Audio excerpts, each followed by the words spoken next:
5 tahun yang lalu kalau nggak salah. Oh, tahu tahu dalam arti apa misalnya? Tahu, Heeh. "Oh ini Pak Ahmad yang di sini usahanya ini ya?" "Hah, kok tahu?" Kalau UKM mah udah nggak perlu ngakal-ngakalin pajak lagi dong ya berarti ya? Ya itu sudah final Udah ya, udah final dong, ya udah selesai? ya. Oke, berarti Banyak kalau juga yang ngakalin, nggak apalagi nggak apa? mengakui omsetnya sebesar itu. Oke. Terus, menurut Bapak kalau kan saya waktu itu sempat ikut tax amnesty ya, Mhm. kira-kira menurut Bapak ada tax amnesty lagi nggak sih dalam waktu dekat ini? Wah, ini nanti harus tanya ke Menteri Keuangan yang baru nih ya. Gitu ya? Iya Kita iya. ditunjukkan yang benar, yang Iya mana iya gitu iya ya. iya iya. Ya bukan artinya kita udah merasa benar, ternyata dikorek-korek yang, eee, Entah yang yang manalah. ya entah ada hal-hal yang abu-abu dari suatu Heeh, aturan yang kita iya tidak mengerti, ternyata kena pajak. iya. Ternyata malah kita, bukannya kita menerima kembali, ini malah nambah, Benar benar benar. kurang bayar pajak jadinya. Itu yang Oke. dikhawatirkan orang itu kan. Mhm mhm.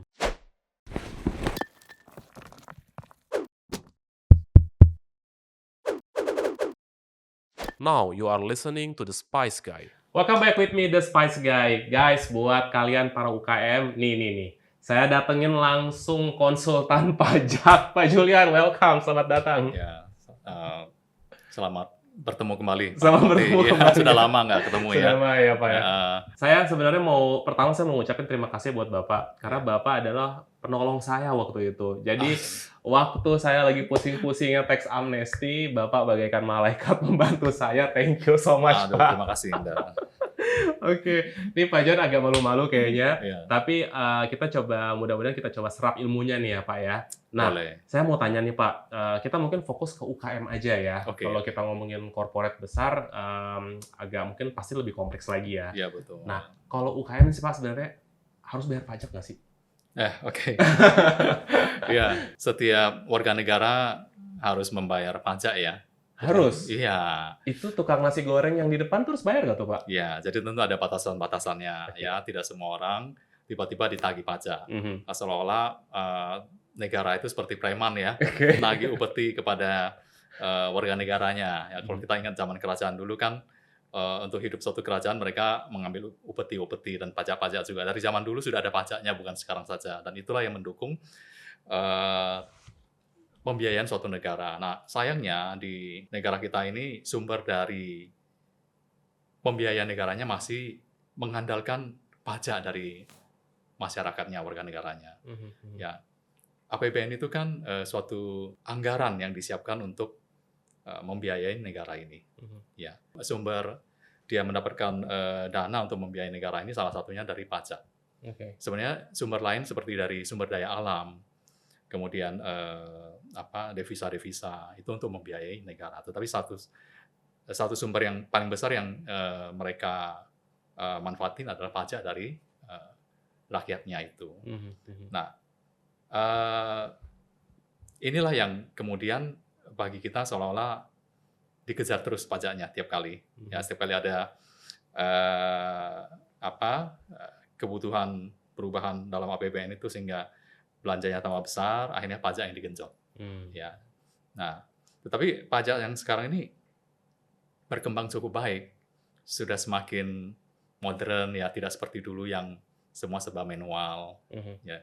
Dulu, banyak orang tidak mengetahui, jika ada suatu aturan pajak yang baru, Mhm. ya. Tapi sekarang dengan berkembangnya teknologi, dengan berkembangnya, era digitalisasi, nah, DJP pun berbenah Mhm. dari tahun ke tahun. Bentar Pak, Sampai DJP apa nih Pak singkatannya Pak? Biar biar iya, teman-teman kita biar tahu nih. DJP itu Ditjen Pajak ya. Dirjen Pajak ya? Ditjen Oke, Pajak, sip. ya.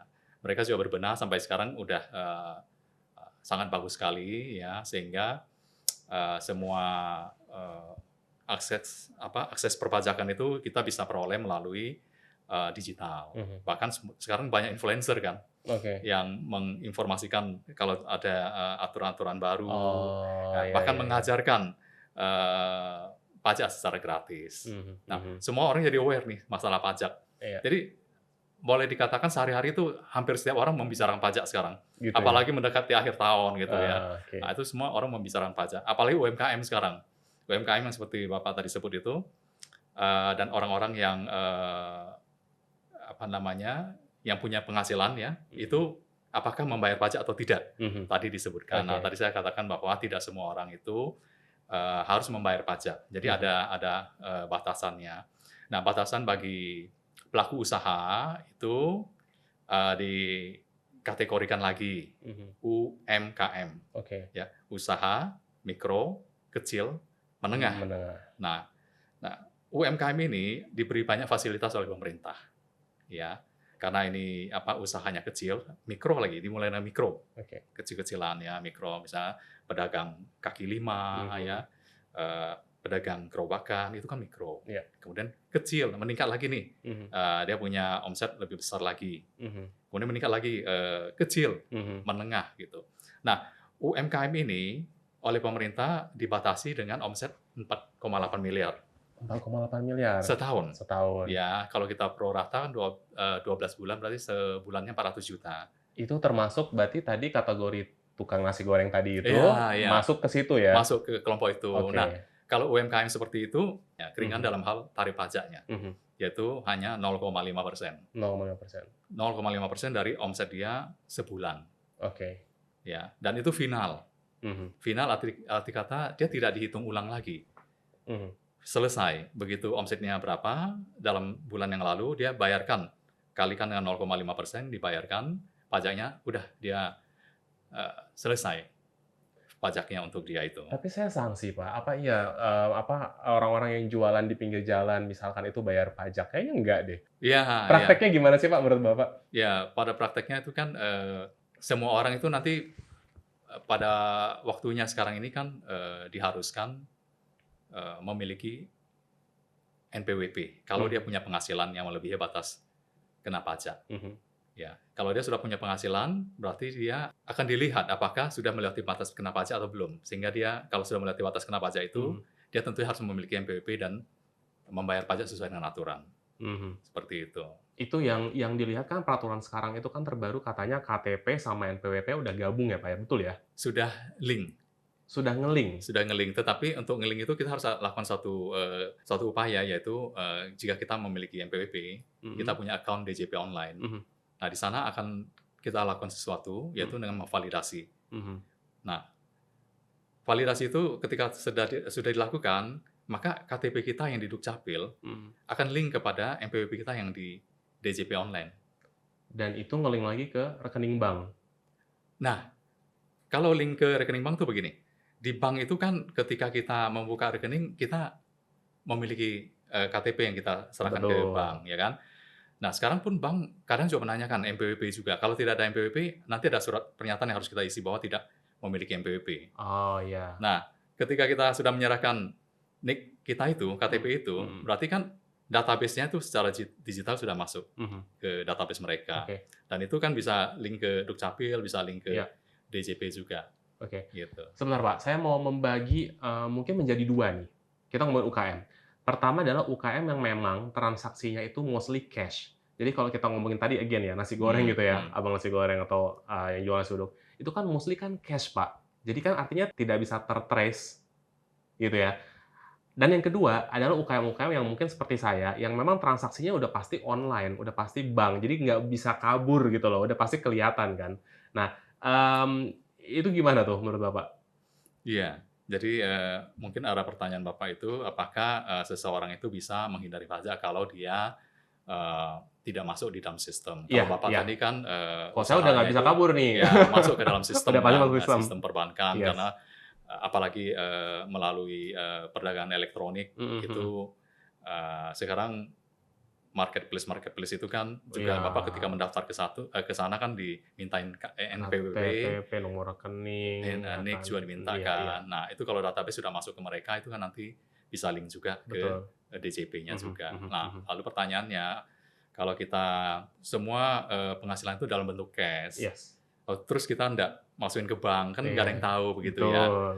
Tuh. Nah, apakah dengan demikian orang seperti ini kemudian bisa menghindari pajak atau tidak? Iya. Ya. Iya, kalau uang itu tidak digunakan untuk membeli harta, Mhm. ya tentu dia mungkin saja tidak akan terdeteksi oleh, pajak. Mhm. Nah, tapi uang itu kalau dia sudah mengumpulkan uang sebanyak itu, tentu kan dia akan menggunakannya. Misalnya dia akan membeli rumah, Oke. ya dia akan membeli kendaraan, Nah, pada saat dia memiliki harta itu, dia kan harus menyerahkan NIK. Mhm. Nah, dia harus, membayar pajak Mhm. pembelian rumah, Mhm. BPHTB-nya ya. Nah, pada saat itu kan dia masuk ke dalam sistem, Mhm. maka akan ketahuan kok bisa membeli, harta ini, Aha. padahal dia tidak punya catatan di perpajakan yang kita namakan SPT, yang menggambarkan bahwa dia memiliki harta berupa uang tunai atau simpanan di bank yang bisa dipakai untuk membeli harta tersebut. Nah, pada saat itu dia akan akan Oke, ketahuan ya. jadi Kecuali uang itu disimpan kemudian dipakai untuk makan, untuk ya udah terserah ya, ya ya, nggak akan betul ketahuan ya. Tapi betul. ujung-ujungnya kan kalau orang ngumpulin uang pasti kan, ya dia tadi ya beli rumah, beli Iya mobil, beli iya motor, iya. oke, bahkan mungkin beli emas pun kan sekarang sudah dimintakan untuk, apa ya, NPWP itu ya, Pak, ya? Iya, kalau Kalau kita emas ke batangan ya? Antam ya, Iya. misal ke Antam, dia pasti minta NIK kita, Nah, NPWP kita untuk benar masuk ke benar benar database benar. mereka gitu. Oke oke. Jadi Heeh. memang, apalagi okelah untuk UKM-UKM yang memang sudah transaksinya di marketplace, terus, apa-apa transfer online udah QRIS segala macam, udah pasti nggak bisa kabur ya, Pak, ya? Itu nggak bisa kabur lagi, Udah tinggal nunggu lap waktu aja ya tinggal dipanggil nunggu ya? waktu, ya, betul.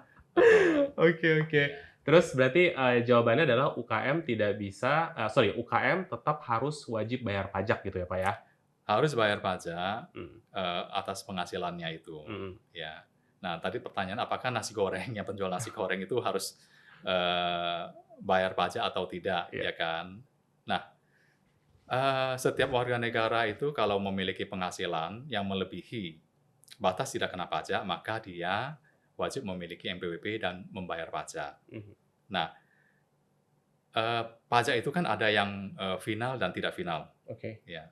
Nah, UMKM itu diberikan, eee Nah, hmm, sekarang Pak gini, pajak apa yang harus dibayar? Tadi kan ada 0,5% ya. mhm. Ada lain nggak sih selain itu? Nah, tadi kan pajak secara simpelnya itu kan ada 2 skema yang final dan tidak final. Mhm. Jadi kalau misalnya, yang tidak final itu ya, itu seperti pekerja pekerja apa namanya, pekerjaan bebas seperti saya Mhm.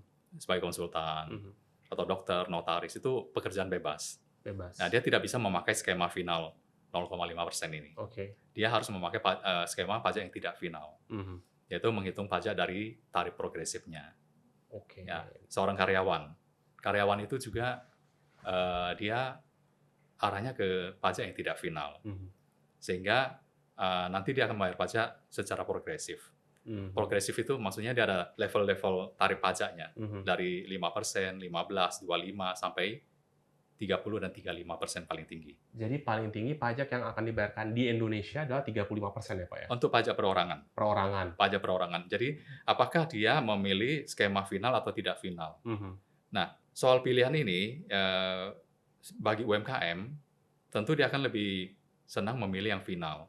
Karena pajaknya kan murah, 0,5 saja. Iya, nggak ribet ngitungnya. Nggak ribet hitungnya, Iya. 0,5% dari kegiatan usahanya, Oke. begitu. Tapi kalau karyawan atau dokter atau konsultan, pengacara, itu dia nggak bisa ngambil, skema Langsung final. 0,5 final, Oh, nggak. 0,5% Iya final, nggak iya. bisa, gitu.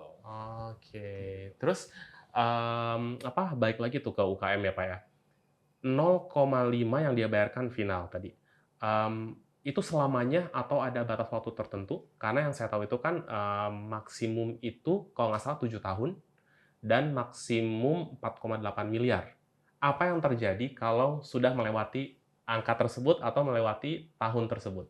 Oh, iya. Jadi, 0,5% ini itu, eee, dulunya bahkan 1%. Dulunya. Oh, Ya iya iya, benar benar benar. Dulu ya 1%, betul, ya. saya ingat. Dulu ya, jadi, awalnya tuh begini, sebelum ada skema UMKM dikenakan, pajak final yang Mhm. diberikan, fasilitas yang diberikan pemerintah Mhm. berupa tarif final 0,5% ini dulu 1% itu, Mhm. ya. Bahkan dulu sebelum ada itu, belum ada skema final itu, kegiatan usaha tuh dikenain norma. Mhm. Norma itu begini, misalnya ada warung, Mhm. warung makanan, Oke. ya. Warung makanan kalau sekarang itu dia bisa memilih UMKM yang dikenakan 0,5%. Mhm. Dari penjualan dia bulanan, penghasilan bulanan yang bruto ya, berapa, dikali 0,5% dia store pajaknya. Selesai. Selesai, ya. Nah, kalau dulu dia itu, dikenakan norma. Misalnya warung itu katakanlah dulu berapa ya, saya nggak gitu ingat, katakanlah 40% lah. Oke. Jadi, zaman dulu itu dia, tergolong pajak tidak final, Mhm. tapi dengan skema norma. Mhm. Nah, 40% itu suatu tarif yang ditentukan berdasarkan klasifikasi lapangan usahanya. Mhm. Jadi setiap, bidang usaha itu akan punya norma beda-beda, gitu. Oh, Nah, nggak seperti sama warung ya? misalnya 40%, Mhm. maka itu dianggap bahwa dia punya penghasilan neto 40%. Oke. 60% itu biaya semua gitu loh. Karena dia tidak membuat pembukuan, Mhm. tapi dia wajib membuat pencatatan. Ya pasti ada ya toko atau apa mereka memiliki Nyatet lah, pencatatan. iya. Nah, ketika diperiksa pajak apa benar bahwa melaporkan usahanya Mhm. sebagai warung gitu ya. Nah, normanya 40%. Mhm. Nah, dia mau untung mau rugi udah bukan urusan lagi. Mhm. Pokoknya dianggap 40% itu adalah penghasilan neto yang akan dihitung pajaknya begitu. Nah, pajaknya progresif. Oke. Pajaknya progresif. Yang tadi 5, Iya. 15, 25, Ada 30, 35. range-nya itu ya, Pak, ya? Iya. Sekian sampai sekian Iya, berapa gitu. iya. Nah, Oke. konsultan juga norma. Sampai sekarang pekerjaan bebas itu norma. Dia nggak bisa 0,5% itu. Oke, Gitu. Nah, nangkep. norma konsultan atau dokter atau notaris itu 50%. Jadi dianggap penghasilan netonya itu 50%. Yang lain itu biayanya gitu. Oke. Tetapi pada tahun 2013, pemerintah mengeluarkan PP 46 Mhm. bahwa UMKM yang omsetnya setahun tidak lebih dari 4,8 miliar, itu cukup dikenakan 1% dari omset bulanannya. 2018 keluar PP 23. Oke. Nah, di sanalah keluar ditetapkan masa pemberian fasilitas itu yang tadi Bapak baru sebut itu, bahwa dia dikelompokkan lagi nih UMKM-nya. Kalau WP orang pribadi itu dapat masa 7 tahun 7 tahun. menggunakan fasilitas itu. Jadi dari 2018 itu dihitung tahun pertama. 19, 20, 21, 22, 23, 24. Jadi tahun ke-7 adalah 2024. Terakhir ini ya. Tahun ini terakhir orang yang memiliki NPWP sebelum 2018. Ya. Ini perlu dicatat ya, orang yang memiliki NPWP sebelum 2018. Sebelum Dia, 2018. Ya, dia sudah punya NPWP. Oke. Dan dia menggunakan tarif 0,5% ini, kesempatan dia menggunakan hanya terakhir tahun ini. Oke. Nah, tahun depan gimana? Tahun depan itu dia kembali ke pajak normal. Yang seperti yang saya lihat ada Bapak memberikan satu klip ke saya itu, satu artikel dari Pak Justinus itu mengatakan, itu setelah habis masa 7 tahun itu, ya akan berlaku lagi norma. Seperti dulu lagi. Iya, seperti itu. Atau membuat pembukuan. Nah, jadi pusing dong UKM kalau gitu, Pak. Nah, kalau tidak salah, itu sekarang ini di DJP Online akan disediakan secara web.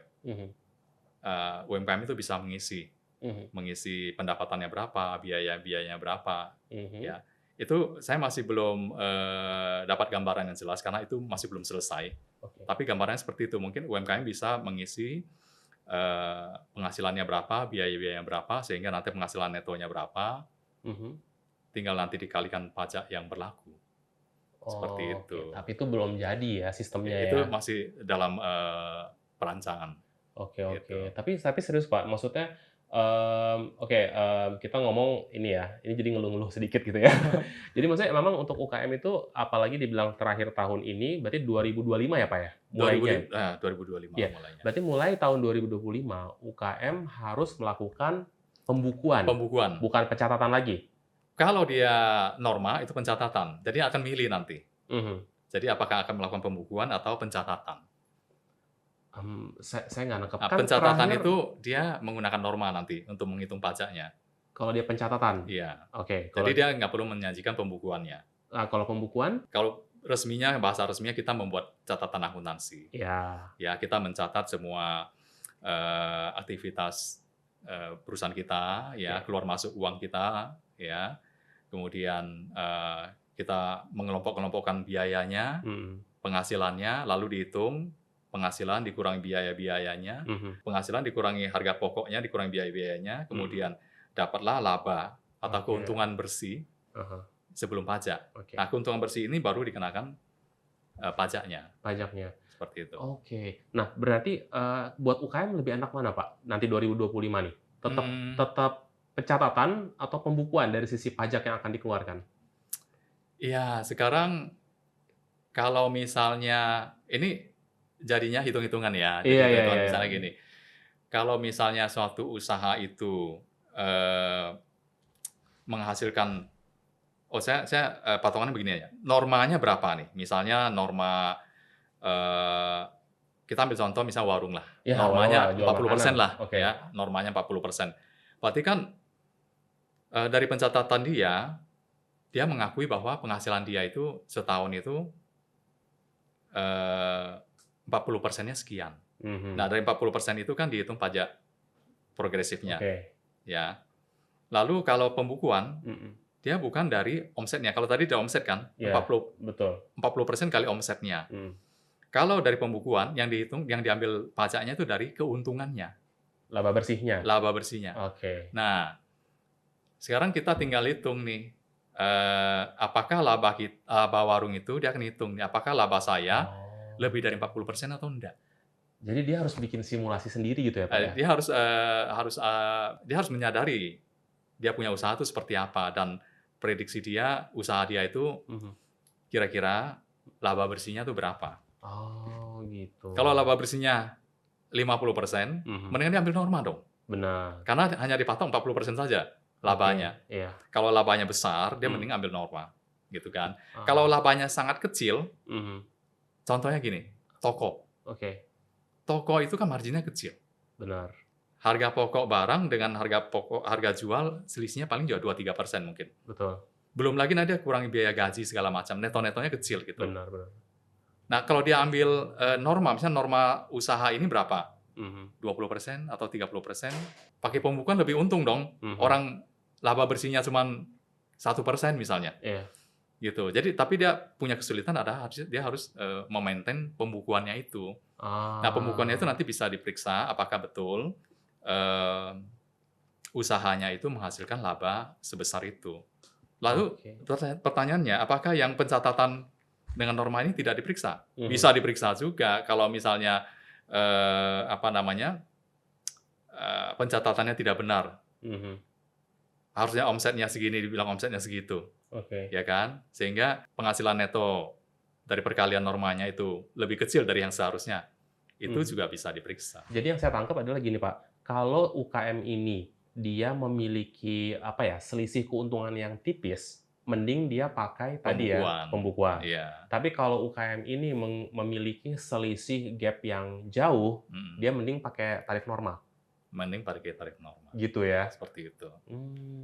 Oke. Itu kembali kepada zaman yang dulu, tapi yang akan datang ini, saya masih belum tahu gambarannya apakah akan kembali seperti itu setelah Oke. lepas dari 2025 awal nih, Pak, ya? iya, karena cuklaknya belum ada. Ini kayaknya judulnya harus diganti nih, Pak, podcast-nya nih. Apa itu? Bencana Pajak UKM 2025. Kiamat pajak UKM gitu ya. Iya, Karena jadi pusing kan UKM ini nanti kan ya. iya betul. Tapi, sebenarnya kalau nanti dijalani mungkin tidak lah ya, tidak serumit itu. Ya biasanya sih mungkin awal-awal aja kali ya transisinya, Iya, kagetnya mungkin benar ya. benar. Kayak dulu kan, kalau Bapak inget itu ya pas yang tax amnesty itu kan dulu saya pusing banget tuh gitu. Sekarang, ya Belum udah dapat gambaran besarnya seperti apa. iya, karena nggak ngerti gitu Iya. kan. Tapi ya berarti mungkin kayaknya 2025 awal ini pasti akan banyak UKM-UKM yang berkeluh kesal mungkin. Begitu ya? Kayaknya ya, kebayangnya sih gitu ya. Tapi kalau emang mereka melek sama pajak ya, kalau emang nggak pernah bayar pajak atau nggak ini ya, ya udahlah selamat tidur aja lah kalau gitu. Tapi Bapak menyadari nggak sih, pertumbuhan UMKM, sekarang ini, membludak? Kalau saya ngerasanya dijebak, Pak.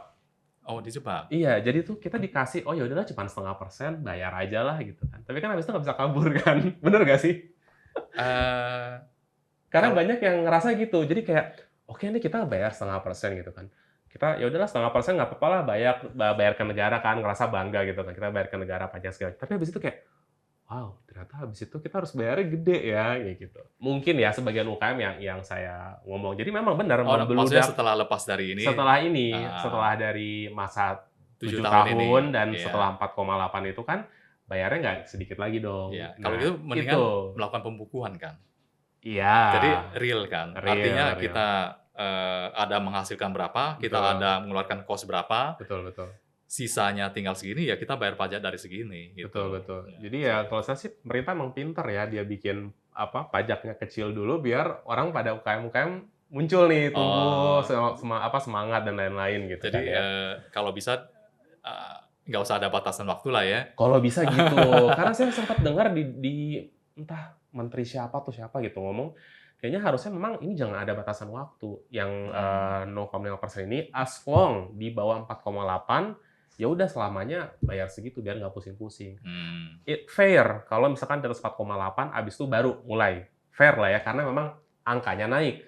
Tapi Mhm. kalau masa waktunya, harusnya sih jangan ya, ini juga Hmm. saran aja mungkin untuk, apa namanya, siapa ya, Bu Sri Mulyani atau Dirjen Pajak atau siapa nih Oh gitu ya, ditujukannya ya. ya, ya, ya, Saran aja gitu, ya, ya. mudah-mudahan sih didengar, Boleh juga itu. gitu. Terus Pak, tadi kan kita ngomongin, pajak final ya, Mhm. kita spesifik kita mungkin ke UKM. Mmm, ada pajak apa lagi yang harus dibayarkan kalau dia sudah melewati 4,8 miliar atau, nanti 7 tahun atau di awal 2025 itu? Hmm. Yang saya tahu ya, gambaran aja gitu kan ada pajak yang 11% itu bener ya? PPN, PPN ya? PPN 11%. Heeh, itu pasti harus dibayar juga sama UKM nanti? Itu waktu itu ada wacana bukan wacana ya, itu aturannya kayaknya sudah ada ya. Mhm, UMKM itu nanti akan ditarik PPN. oke. PPN. PPN-nya harusnya bukan 11% ya. Berapa Nanti tuh? mungkin ada, itu kan peredaran tertentu ya, Mhm. peredaran tertentu. Tapi sampai sekarang belum jalan kok itu. Yang mana Pak? Yang PPN UMKM itu. Oh belum ya? Iya, belum. Berarti belum. Berarti Belum. berarti kalau memang tidak ada perubahan atau apapun, berarti UKM 2025 harus bayar pajak 11% tambahan? Oh, enggak, Enggak, enggak. gimana gimana? Berjalan seperti sekarang ini, nggak ada PPN-nya, belum ada ditarik PPN-nya. Belum antara Iya, PPN? belum ada diberlakukan PPN UMKM itu. Oh gitu. Iya, Kalau di bawah 4,8, walaupun dia nanti udah lewat dari 7 tahun, iya. dia nggak perlu bayar PPN? Nggak perlu bayar PPN, belum belum dijalankan itu. Belum Tapi PPN-nya dijalankan? bukan 11% nanti. Akan lebih 11% itu kan PPN normal untuk semua perusahaan WP badan kan. mhm, Itu 11%. WP badan ataupun WP perorangan yang PKP. Ya, jadi oke. perorangan tuh bisa jadi PKP juga, bukan hanya perusahaan yang Oke. bisa menerbitkan faktur pajak. Bentar Pak, coba boleh Nah, dijelaskan PKP oke. itu apa sama non Nah, PKP apa? oke. Jadi ini apa namanya, menjelaskan pertanyaan tadi. Oke. Seorang WP omsetnya sudah mencapai 4,8 Mhm. dan lebih, itu bagaimana Iya, gitu iya, kan iya, iya. ya. Nah, di dalam kurun waktu 1 tahun atau bagian dari tahun, Mhm. kalau omset UMKM itu sudah melebihi 4,8 miliar, Mhm. maka dia harus eee, memohon untuk dijadikan pengusaha kena pajak, Mhm. PKP, Oke. pengusaha kena pajak. PKW itu pengusaha kena pajak ya? Iya. Nah, kalau aturan yang lama, ketika dia dalam 1 bulan dia melewati 4,8 miliar, Mhm. maka paling lambat bulan berikutnya, Mhm. dia harus sudah mulai ngurus nih, bulan berikutnya dia sudah harus jadi PKP Oke. atau pengusaha kena pajak. Mhm. Nah, ketika dia menjadi pengusaha kena pajak, maka ketika dia, melakukan penyerahan barang atau penyerahan jasa, dia Mhm. harus menambahkan atau dia harus memungut PPN 11%. Terus kalau, apa tadi, bayar pajak untuk, apa, yang sudah lewat itu 0,5, akan berubah Jadi kalau misalnya yang UMKM ini, sudah melewati 4,8, oke, dia harus menjadi PKP, ya, kemudian dia harus juga nanti, memungut PPN 11% dan 11%. dia harus menyetorkannya ke kas negara Ada lagi setiap nggak bulannya. selain itu? 11%, terus tadi tarif apa, entah norma atau entah dia laba bersih dihitung lagi. Selain itu, ada lagi nggak Pak, selain PPN 11% itu? Eee, dengan demikian dia harus membuat apa namanya, pembukuan ya, Mhm, supaya bisa menghitung pajak untuk dikenakan, PPh PPh dengan progresifnya. Karena dia mhm. bukan UMKM lagi, Karena sudah bukan ya UMKM. kan?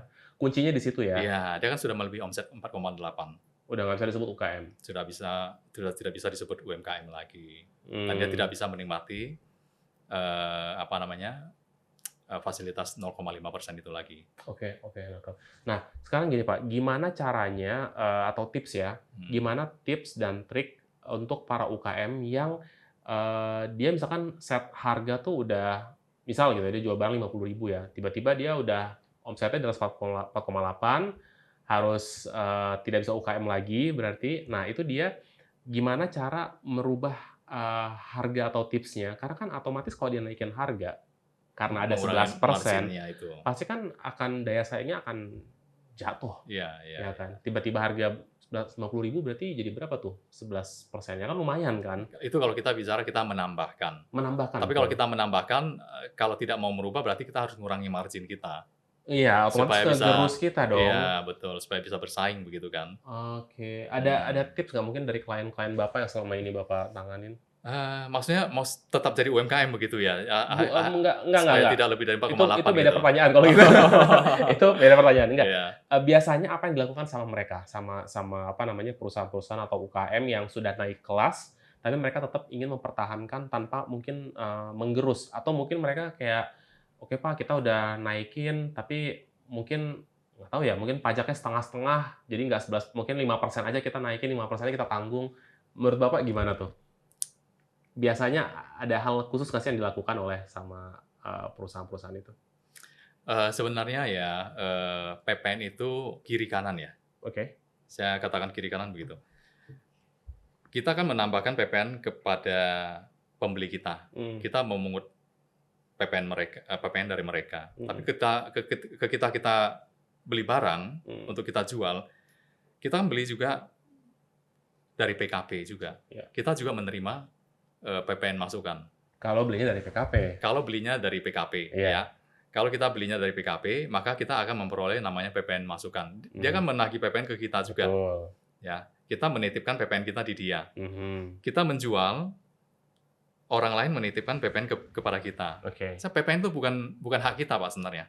Negara, Ya, haknya negara kan, ya. Kita cuman, dititipin saja dari orang yang membeli dari kita. oke, Ketika kita membeli dari orang lain, kita juga menitipkan PPN di tempat dia. mhm, Ini tabungan kita nih. Nah, tabungan kita ini dipertemukan dengan, PPN yang kita pada saat kita menjual itu, mhm, yang kita pungut itu, dipertemukan, mana yang lebih besar. mhm, Kalau misalnya lebih besar daripada yang kita jual, PPN yang kita jual itu lebih besar, mhm, maka artinya orang titip ke kita lebih besar, ada iya, kelebihannya. selisihnya Selisihnya harus kita store ke negara. selisihnya itu ya, Pak, ya? Setor ke negara selisihnya. Oke, tapi kalau misalkan, dia itu belinya dari yang non PKP dan dia harus Itu jualnya menjadi cost-nya PKP, dia, itu cost-nya dia jadi kan? menjadi cost-nya dia. Kalau misalnya kita beli dari non PKP, ya itu jadi cost-nya kita, mengurangi margin kita. Tapi Nah, kalau kita belinya dari PKP, barang ini, ya tentu yang tidak akan mengurangi apa-apa, karena PPN ketemu PPN kan. mhm, Kita memang membayar lebih besar, tapi kita menjual juga lebih besar, sebesar PPN itu. mhm, Nah, yang kena adalah margin. Margin iya, kita, kegerus, yang kena PPN-nya doang. Selisih selisih harga itu, yang mhm, margin kita mhm, itu kena PPN, ya kan? oke, Kalau misalnya gini, eee, kita nggak mengenai PPN, berarti semua itu masuk sebagai margin kita. Tapi ketika itu dikenain PPN, berarti kan ada bagian margin kita yang dikenai PPN, mhm, yang harus kita store ke negara, oke, yang waktu saat kita jual. mhm, Margin kita ada di sana kan, iya, berupa PPN. Tapi kita ketika beli dari pihak lain, kita dapat PPN. mhm, PPN-nya lebih kecil kan, karena yes, lebih murah daripada harga jual kan. pasti dong, Waktu kita lawankan, berarti margin kita yang tadi kita, katakan semuanya harus kita storekan ke negara, menjadi tidak semuanya kita storekan kan, karena ada lawannya.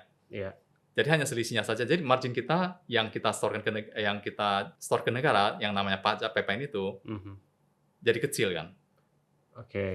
Jadi Jadi sebenarnya kalau kita mau, ah hah, belanja, ah hah. ya harus dari PKP, Nah, supaya itu ada poin PPN masukannya. itu poinnya. Kalau Jadi kita belanja dari yang bukan PKP, tentu itu menjadi beban bagi oke, kita. jadi salah satu caranya ya, Pak, ya, yang saya Iya, tangkep, kalau nanti UKM naik kelas, dia udah mhm, nggak jadi UKM lagi, mhm. maka pastikan dia belanja itu dari yang memang sudah PKP juga, Iya, biar dia bisa motong selisih Iya, pajaknya itu ya. betul. Misalnya kalau dia nggak ada pemotong, Mhm, berarti PPN yang dia bebankan kepada pembeli yang sebenarnya adalah margin kita itu betul. harus kita setor ke negara kan. Aha. Tapi karena kita belanja dari orang lain, kita membayar PPN ke sana dan PPN-nya itu bisa dipotongkan kepada PPN ini hingga yang kita bayar ke negara cuma selisihnya. Oke, tapi again ya, itu semua hanya dipusingkan oleh perusahaan.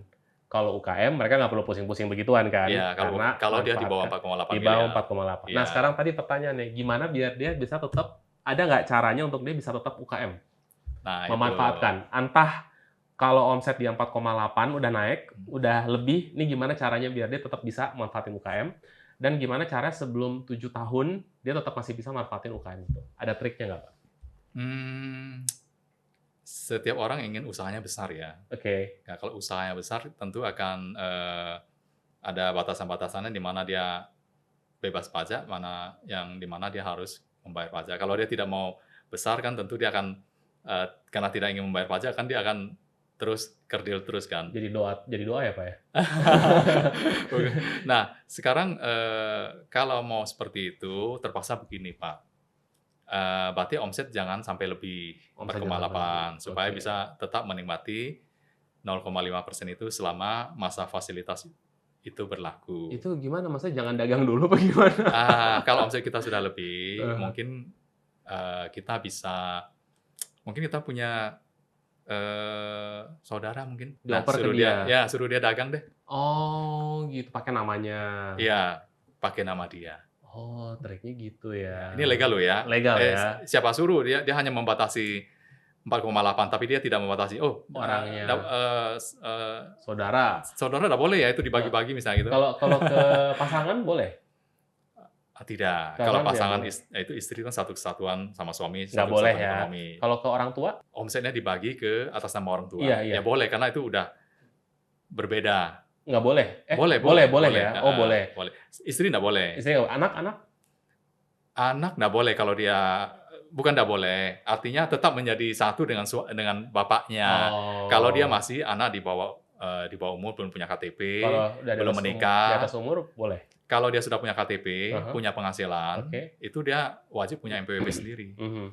Tapi maksudnya tadi untuk ngakalin itu boleh dibagi ke anak? Boleh, Boleh ya? boleh, asal dia punya NPWP sendiri. Oke. Ya, Jadi jadi dia satu WP sendiri. oke, nangkep. Ya, misalnya nih kita sudah 10 miliar nih, sudah mau Lima 5 nih, sudah mau ya. tembus Udah 5 mau nih ya. Udah bagikan kepada anak. Eee, Ya, itu triknya salah satunya triknya ya? salah Dan ini satu. legal ya, Pak, ya? Boleh ya? Legal, karena nggak ada diatur kayak gitu. Nggak diatur. Ya, Jadi karena dia juga wajib pajak yang berdiri sendiri, nanti dia bertanggung jawab terhadap perpajakan itu. oke, nangkep, Gitu. nangkep. Jadi, buat UKM yang, masih tetap mau memanfaatkan tarif pajak 0,5% dan kalau dia sudah nyentuh, di atas 4,8, Mhm. triknya seperti itu ya, Pak, ya? Triknya seperti itu. Memanfaatkan keluarga kecuali pasangan. Kecuali pasangan, kan Kecuali pasangan pasangan. itu sama saja dengan dirinya sendiri, Sama ya kan dengan satu diri kesatuan sendiri. ekonomi ya. Benar, benar, benar. Gitu. Oh, triknya gitu. Seperti itu. Ada trik lain nggak, Pak? Saya kira nggak ada ya. Itu yang bisa paling seperti itu paling ya. simple ya? Paling simple dan paling make sense ya. Itu Paling ya. simple paling kenapa Bapak bilang paling paling make sense? Apakah ada yang trik-trik yang kayak terlalu, ribet misalkan? Ya tidak melaporkan. Oh. Ya, dia tidak melaporkan karena ini kan sifatnya self assessment. Oke. Jadi sistem perpajakan di Indonesia itu self assessment, artinya Ya kalau dia nggak lapor juga ya udah selesai, kecuali iya, as long nggak kalau diperiksa. kecuali dia dicurigai, Mhm, ada indikasi dia menyimpang dari perpajakannya, mhm, mhm, ya ada kriteria-kriteria tertentu yang kemudian terpantau oleh petugas pajak. mhm, Ya, misalnya apalagi dia itu wajib pajak tidak patuh. Misalnya sering terlambat bayar, mhm. sering terlambat lapor, itu kan menjadi catatan merah di Ah, profil dia di perpajakan. itu kayaknya Ah. dipantau terus under radar itu ya? Ya, bisa seperti itu Heeh. ya. Nah, kemudian ada banyak hal lain yang bisa membuat dia kemudian ketahuan. Misalnya penghasilannya kan besar. Mhm, Berarti kan dia punya yang dia dapat besar dong. Oke. Harta yang kelebihan yang dia peroleh dari usahanya itu kan berupa uang kan. Iya.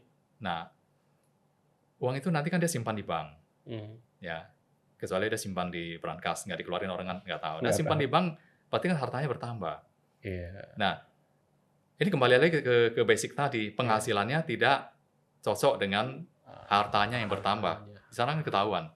Ya, siapa suruh naruh uang di bank ya? Siapa suruh taruh uang di bank kan, ya kan? Nah, kalau nggak taruh di bank, ya tetap bisa dipakai, tetapi nggak bisa dipakai untuk beli Untuk beli fixed harta. asset. Pokoknya selama dia jalan-jalan, Mhm. foya-foya, dia mau Heeh. apapun bebas, as Iya. long jangan beli aset Iya, ya, Pak, ya? betul. Kalau jalan-jalan pun nanti juga akan ketahuan, misalnya sering keluar negeri, tapi kok, penghasilannya kecil. Itu ketahuannya karena dia ngupload di sosial Itu media. flexing ya, bisa juga. Iya, Nah, iya. hal lain adalah mungkin kemungkinan nanti suatu hari akan link semua. Waduh, Dari Dijen Imigrasi itu ya, heeh. itu makin rese aja ya, kan selama ini kan kita udah Itu kan pakai mengarah ke sana, Pak. mengarah ke sana ya? Ya, dulu kan kita ada wacana Ngeri loh. untuk single identity kan, Heeh, heeh. KTP. Nah, itu kan sekarang sudah terwujud kan Oke. dengan iKTP. Ini Tapi jangan-jangan nanti next-nya ini, Pak, paspor jangan-jangan. Jadi mungkin tadinya dari NPWP ke KTP, nanti lama-lama tuh ya udah ke paspor aja. Jadi kalau yang keluar negeri itu ketahuan tuh nanti tuh. ya bisa jadi seperti itu. Ih, Kalau sudah pakai ngeri. satu identity ya bisa saja nanti ketahuan. Wow, kadang kan Seperti itu. Dirjen Pajak tuh suka ya ikut komen gitu di sosial media, Oh gitu? wah asik nih jalan-jalan. Oh Itu gitu ya? ada, Pak, itu Oh, kayak kayak ada entah spy-nya itu. entah adminnya aktif atau gimana gitu kan, Iya, mau seru-seruan atau apa nggak ngerti. iya. Tapi, ya suka ada aja tuh sering, Pak, artis-artis misalkan atau siapa gitu jalan-jalan ke luar negeri, itu dikomenin di status sosial medianya Gitu gitu, ya. kayak, "What?" gitu kan. Nah tapi oke, jadi Ini bener ketahuan ya? ketahuan. Nah, saya ada contoh begini, baru-baru ini ada satu klien saya, UMKM. Hmm, Dia jasa, eee, sama gitu kan. Dia pakai PT ini, mhm, pakai PT. Nah, gajinya mhm, kan sebagai direktur, mhm, ya dia digaji. oke, Tapi gajinya tuh, tidak melebihi PTKP gitu, jadi tidak pernah bayar pajak. mhm.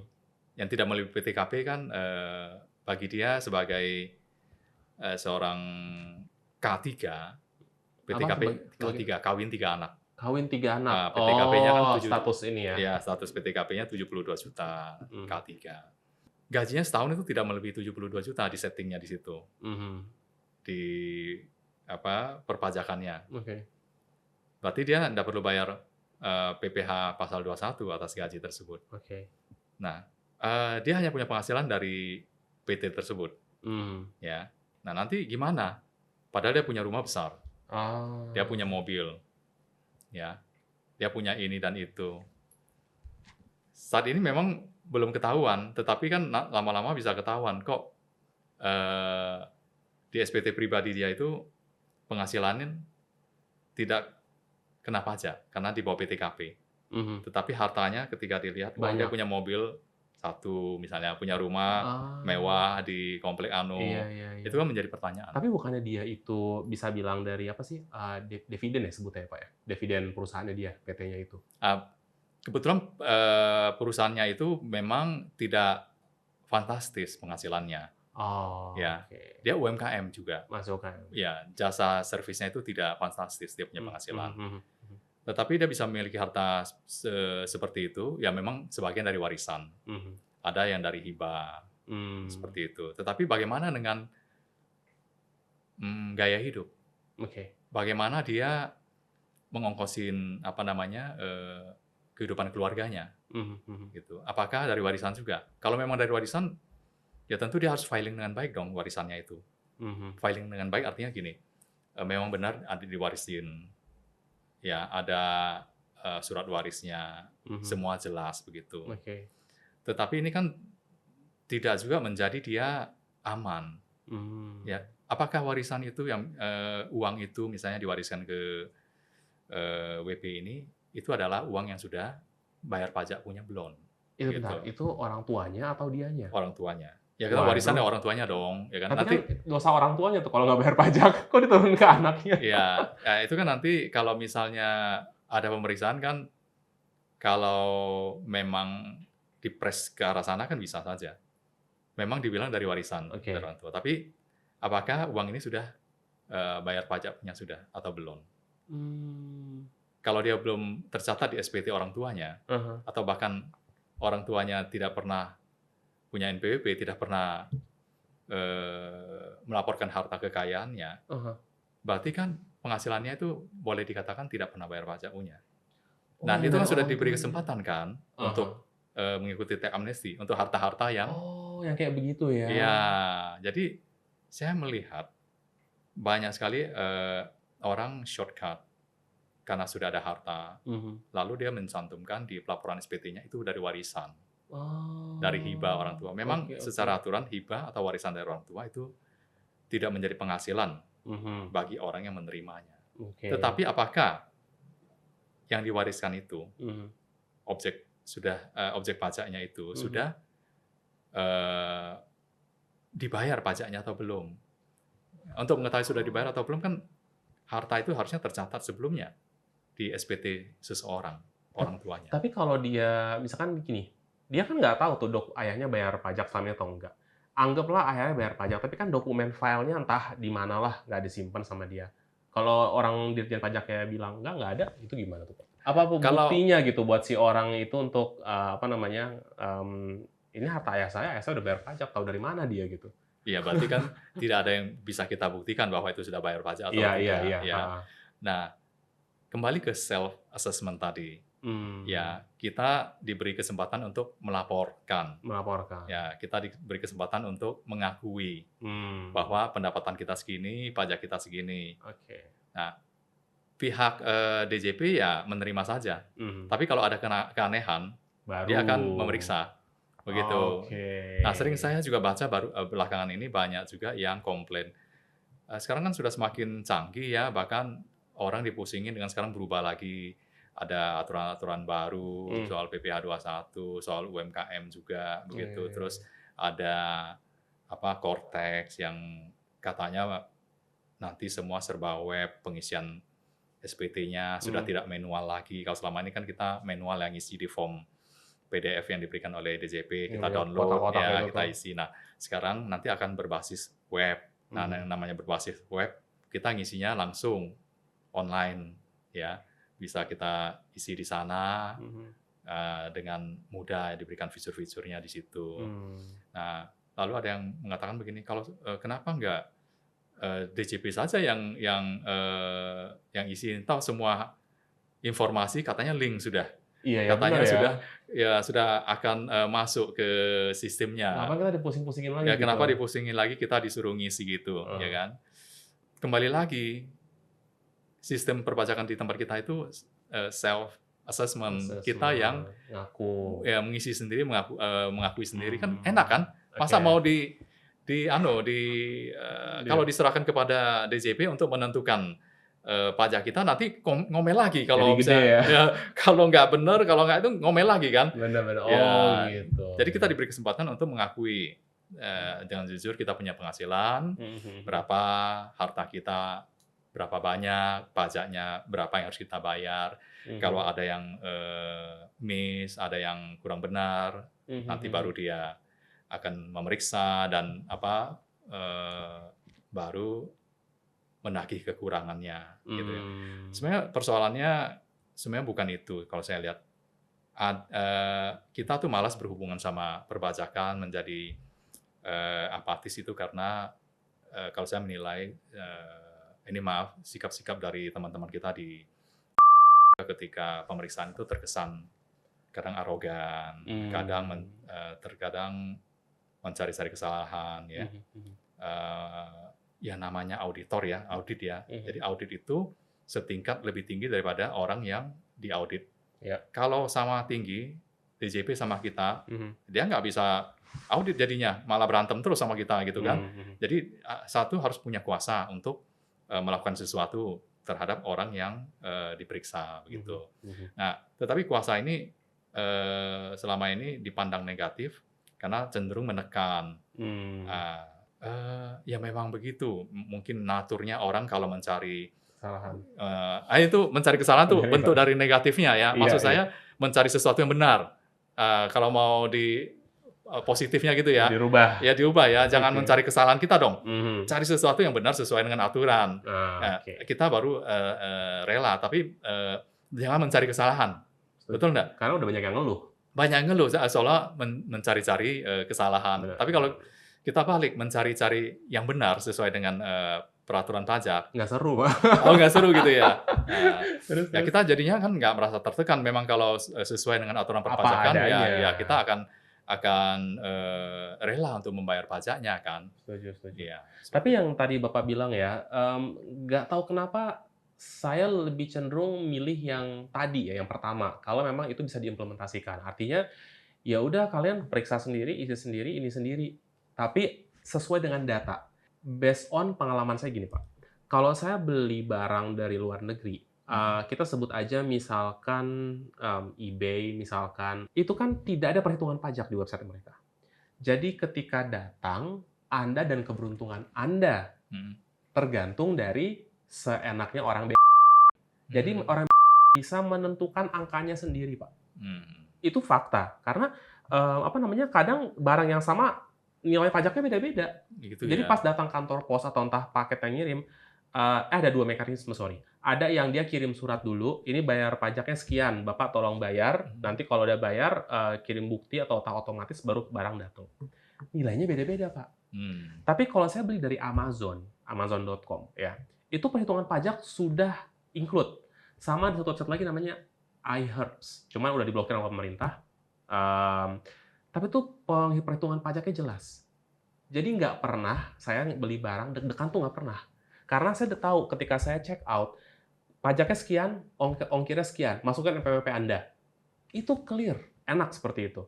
Tapi kalau yang kayak tadi, yang dia belum connect sama sistem, saya nggak ngerti mereka bisa kerja sama gimana, itu kita deg-degan, Pak. Kadang kayak, loh kok kemarin harga pajaknya murah, sekarang pajaknya mahal. Ini kan harganya Tapi sekian. nama di fakturnya sama. Sama ya. Kita mau triknya orang kalau belanja online tuh kan triknya ngakalinnya kan simple, Pak. Cuman invoice-nya dirubah dong angkanya, kan sesimpel itu Iya, sebenarnya. iya, Tapi kan mereka bisa ngecek ke website-nya itu kan, ini Iya. barang ini harganya berapa sebenarnya. Kan sesimpel itu. Iya. Tapi kan untuk kita kayak ngeklaim untuk ngaku, Pak, ini kan linknya jelas barangnya ini. Kenapa harganya kok Bapak pajaknya sekian, padahal harga sekian.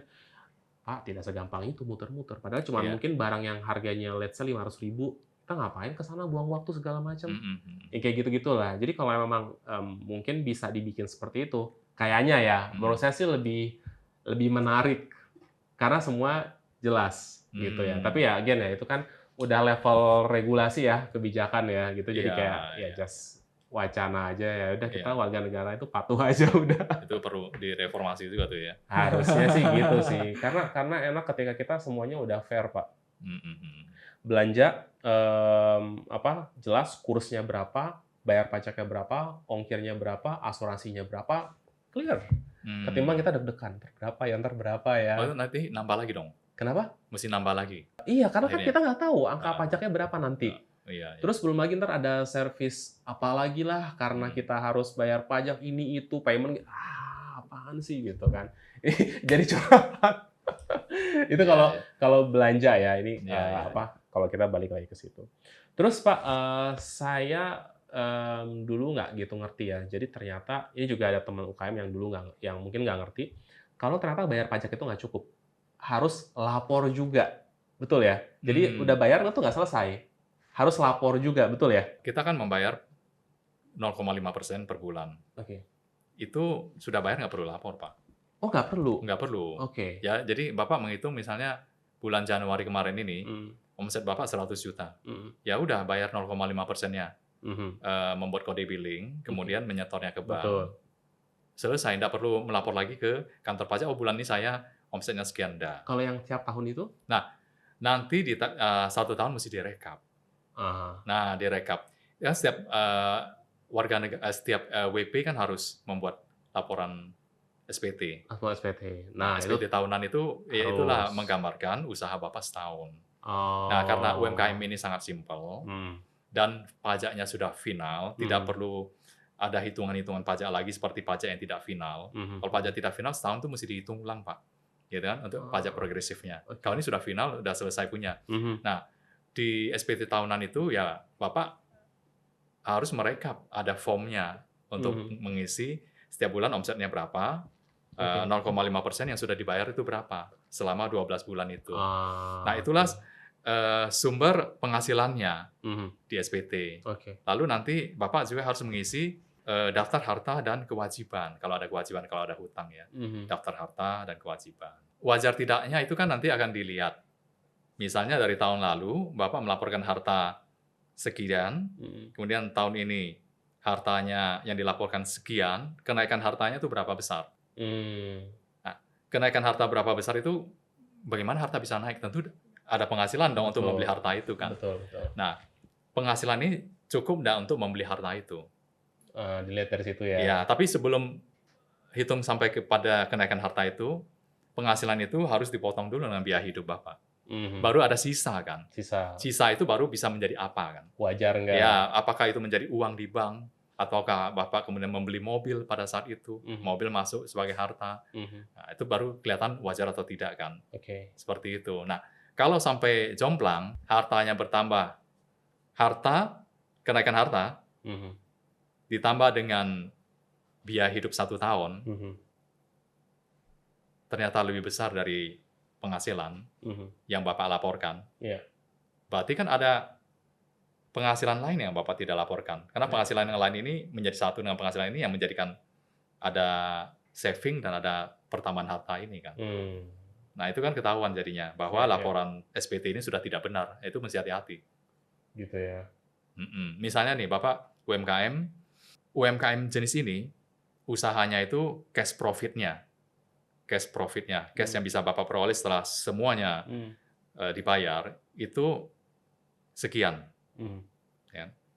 Nah, yang sebesar ini akan jadi apa kan? Pasti Bapak pakai untuk biaya hidup. Ya. Baru nanti ada sisa. Sisanya betul. Nah, sisa ini diapakan? Oh, sisa ini ada di bank sebagai saldo tabungan. Oh, ini saya investasikan di saham. Oh, ini saya belikan mobil. Balance. Iya. Balance artinya seimbang. Tapi kalau ternyata pertambahan harta ditambah dengan biaya hidup yang harus dikeluarkan, ternyata lebih besar daripada cash profit ini, berarti kan ada penghasilan lain yang tidak dilaporkan, yang tidak bayar pajaknya. Oke. Ya, cara hitungnya seperti itu. Supaya aman dari pemantauan Pajak ya. pajak. Pak, saya kan dengar ada istilah lebih bayar pajak sama kurang bayar pajak. Terus katanya kalau udah lebih bayar pajak, ya udah jangan ditagih lagi, nanti malah diperiksa gitu ya. Boleh ceritain nggak tuh Pak? Itu apa sih maksudnya lebih dan kurang bayar pajak? Kita kan membayar pajak, Pak. Nah, secara tahunan kan kita nanti akan melaporkan SPT. Ketika membuat SPT itu kan kita menghitung ulang pajak-pajak kita, penghasilan kita, dan kemudian finalnya pajaknya berapa sih? Terakhirnya begitu kan. Iya. Tapi nggak usah khawatir, kalau UMKM ini kan kita sudah bilang bahwa semua penghasilannya itu dikenakan pajak final. Jadi tidak akan ada namanya kelebihan bayar pajak. Nggak akan ada ya? Nggak akan ada kelebihan bayar pajak. Nah, kelebihan bayar pajak itu lebih akan dirasakan oleh orang yang perpajakannya itu dikenakan pajak tidak final. Seperti karyawan, ya. Kita contoh wajib pajak perorangan ya, seperti karyawan atau seperti yang memiliki profesi seperti saya ya. Profesi itu pekerjaan bebas itu seperti konsultan, dokter, aktris ya. Nah, itu pekerjaan-pekerjaan bebas itu dia itu dikenakan pajak tidak final. Nah, penghitungan pajaknya itu dilakukan pada waktu penyusunan SPT. Yang tahunannya itu ya. Tahunan itu, penghasilan setahun itu berapa, kemudian pajaknya itu berapa. Nah, ketika sudah dapat pajaknya, ada pajak terutang, berarti kan dia harus bayar tuh untuk tahun itu. Nah, jangan lupa, sudah bayar, dia punya kewajiban baru nih Pak. Apa tuh? Tahun berikutnya, tahun 2000, ini kan baru lewat ya, tahun 2023. Berarti bikin SPT dong, selama-lamanya di Maret 2024. Ya, untuk yang 2023. Ya. Nah, ketika membuat SPT, dia akan menghitung nih penghasilan selama tahun 2023 itu berapa, sehingga ada pajak yang dibayar itu kurang bayarnya berapa. Berapa ya? Ya. Dibayar selesai nih untuk pajak yang 2023, tapi dia punya kewajiban untuk dalam waktu berjalan di tahun 2024 ini. Bukan nunggu 2025 menghitung SPT lagi, bukan. Oke. Kewajibannya itu apa? Dia harus membayar PPh 25, Pak. Apa tuh, Pak? PPh 25 itu semacam pajak yang dibayar di muka. Pajak yang dibayar di muka. Didasarkan kepada kurang bayar pajak dia yang tahun 2023 ini. Dianggap bahwa tahun 2024 ini paling tidak dia akan punya penghasilan kurang lebih seperti itu. Oke. Seperti tahun 2023. Maka pajaknya dibayar di depan dulu. Walaupun dia nanti perkara Lebih kurangnya naik nanti. atau apa nanti. Okay. Iya. Jadi aturannya begitu. Itu namanya PPh pasal 25. Ya.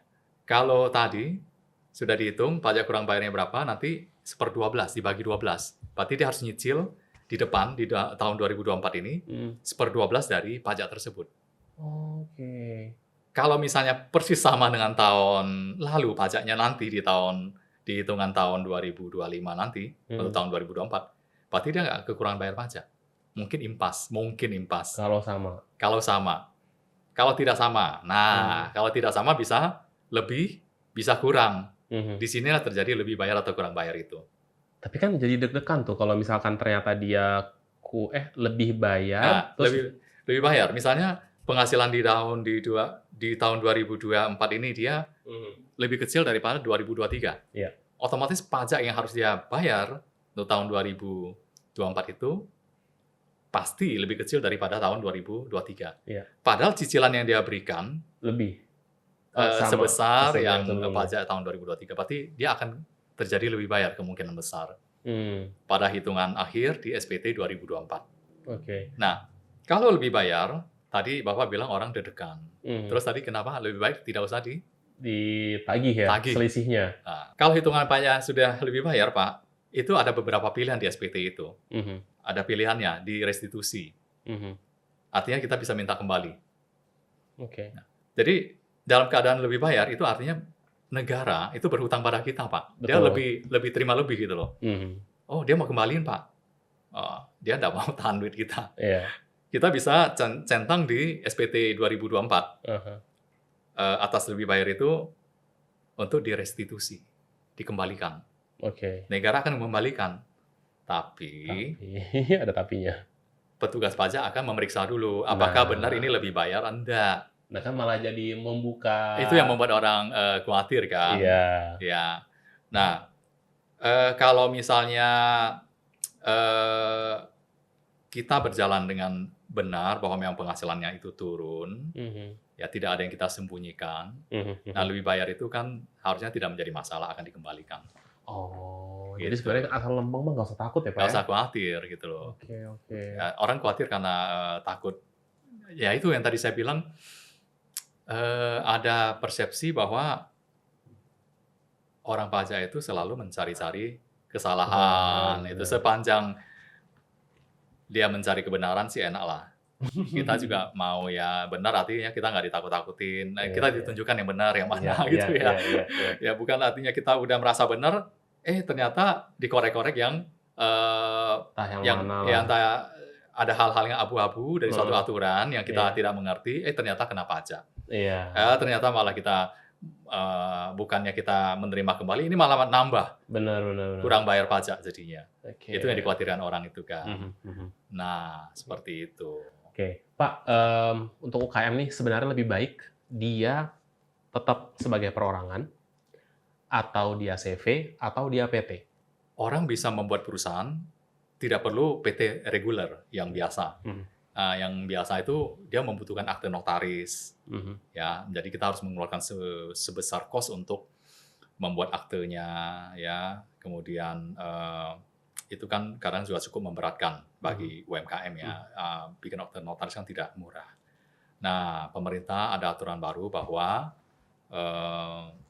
pendirian PT itu bisa untuk PT perorangan. Tidak perlu pakai akte notaris. Nanti ada pemberitahuan dari Menteri Kehakiman Hukum dan HAM, ya.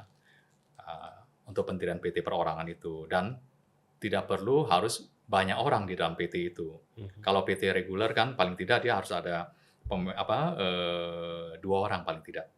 Ya, nanti pemegang sahamnya, nanti pengurusnya jadi direktur gitu kan, satu Iya. komisaris. Tapi kalau PT perorangan cukup 1 orang saja, Pak, itu udah berbentuk PT. Oke, Nah, kewajibannya sama seperti PT reguler, sama persis ya. sama persis seperti itu. Ngomongin pajak ya Pak nih ya? Ya, Maksudnya dari sisi pajak sama ya? dari sisi pajak ya sama, Mhm. kemudian sudah ada kekuatan hukumnya bahwa ini merupakan PT, seperti itu. Oke, Nah, berarti lalu baik atau tidaknya ya iya. memilih apakah UMKM itu apakah ingin memilih PT, CV atau bagaimana? Ya. Ya PT pun mau memilih perorangan apapun yang Yang reguler reguler ya ya. sebaiknya begitu ya. Mhm. Kalau misalnya UMKM itu semakin besar, terkadang ada tuntutan dari pihak lawan kita, kalau kita berhubungan sama lawan transaksi yang perusahaan-perusahaan yang memang mapan, dia menginginkan kita juga berbentuk badan usaha. Maka tentu kan kita akan merasa ada kebutuhan untuk membuat PT seperti itu kan. Nah, kemudian kalau kita ada kebutuhan lain, misalnya ingin mendapatkan pinjaman untuk usaha kita, ya berbeda antara orang pribadi meminjam ke bank dengan suatu PT meminjam uang ke bank untuk permodalannya. Tentu PT akan punya bargaining power yang lebih besar ketimbang orang pribadi di dalam hal mencari permodalan. Nanti keuntungannya mungkin kita bisa memilih PT, bisa memilih CV juga. Oke. Gitu. Nah, jadi tergantung sekali. Kalau kita merasa kita cukup sementara ini belum perlu membuat PT, ya untuk apa PT gitu kan? Kalau kita membuat PT, kita sudah harus membuat pembukuan, Pak. Jadi perpajakannya itu harus membuat pembukuan Oke. kalau sudah memiliki PT. Berarti jawabannya kalau gitu, kalau selama UKM masih mending Kalau pribadi UKM, aja ya? iya. Kalau merasa belum butuh PT, ya tidak perlu PT. Misalnya dia belum melebihi 4,8 miliar, dia bisa melakukan pencatatan saja, membayar pajak final, tidak perlu ribut dengan segala macam pencatatan. Bukan pencatatan, segala macam hal yang harus dia bukukan. Iya. Gitu. Terus menurut Bapak, kalau kan saya sempat ikut tax amnesty ya. Kira-kira menurut Bapak ada tax amnesty lagi nggak sih dalam waktu dekat ini? Wah, ini nanti harus tanya ke Menteri Keuangan yang baru nih ya. Gitu ya. Tapi Ya. kalau in case ada nih, perlu ikut nggak sih UKM? Tax amnesty itu kan Pak untuk orang-orang yang alpa melaporkan hartanya. Oke. Jadi kalau sepanjang masih ada harta yang belum pernah dilaporkan karena alpa, itu kesempatan untuk melaporkan dengan tarif yang lebih murah daripada tarif normal yang berlaku sekarang. Biar nggak dikorek-korek gitu ya Pak ya? Biar juga kita tenang ya ke depannya. Jadi sangat disarankan sekali kalau ada tax amnesty lagi seperti itu. Tapi Pak, sekarang meskipun tax amnesty tidak ada, tapi ada satu lagi Pak yang bisa dimanfaatkan. Apa tuh? PAS, pengungkapan aset sukarela. Itu seingat saya sampai sekarang aturannya masih belum dirubah atau dicabut. Apa bedanya sama tax amnesty kalau gitu? Iya, hampir sama, tetapi ini tarifnya lebih mahal. Oh. Bapak masih punya kesempatan untuk mengungkapkan melalui jalur pengungkapan aset sukarela. Oke. Iya. Tapi ya tarifnya lebih besar. Tarifnya lebih besar daripada tax amnesty, tetapi tidak seberat tarif umum yang sekarang berlaku. Gitu. Oke. Itu tidak populer ya, mungkin jarang orang dengar ya. PAS itu muncul ketika selesainya tax amnesty yang pertama. Oke. Tax amnesty yang pertama itu tahun 2007 ya Pak ya, 2006-2007 kalau nggak. Sorry, 2016-2017 ya, kalau nggak salah. 2016-2017. Dimulainya 2016 September, selesainya di Juni 2017 kalau nggak salah tax amnesty pertama ya. Nah selesai itu kan orang berpikir sudah nggak ada pintu lagi untuk orang-orang yang Tidak yang melaporkan itu tidak ya? melaporkan atau terlambat melaporkan atau tidak mengerti harus melaporkan Mhm. hartanya di TA tersebut, atau yang memang waktu itu ragu-ragu melaporkannya. Mhm. Nah, itu pada saat itu ada aturan mengenai PAS ini. Mmm. Kita boleh mengungkapkan sendiri harta yang belum kita laporkan. Mhm. Karena waktu itu sanksi dari tax amnesty bagi yang mengikuti ataupun yang tidak mengikuti itu ada sanksi berat. Mhm. Nah, ini ada PAS yang bisa eee, memberi jalan bagi mereka yang kemarin tidak mengikuti itu. Itu Tapi lebih tinggi tarifnya ketimbang berapa itu. tuh, Pak? Saya nggak begitu ingat, mesti bahasa aturannya lagi. Karena itu Oke. tidak begitu populer kan, sampai sekarang orang mungkin nggak dengar itu. Iya iya. Nah, setahu saya sampai sekarang itu belum dicabut. Berarti kalau gitu untuk, temen-temen yang selama ini nggak pernah lapor pajak, gitu ya kali ya? Hartanya, yang belum pernah Hartanya, lapor hartanya ya lapor melalui TA yang me kemarin-kemarin ini, berarti masih bisa masih bisa sebenarnya? yang pakai itu, PAS itu. Sebelum Se dapat surat cinta?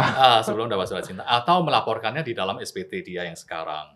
Tapi kan kalau tiba-tiba ngelaporin hartanya banyak, kan masalah nggak tuh? Iya pasti, Iya dong? yang tadi saya gambarkan itu Pak, harta Mhm. Anda bertambah, Iya.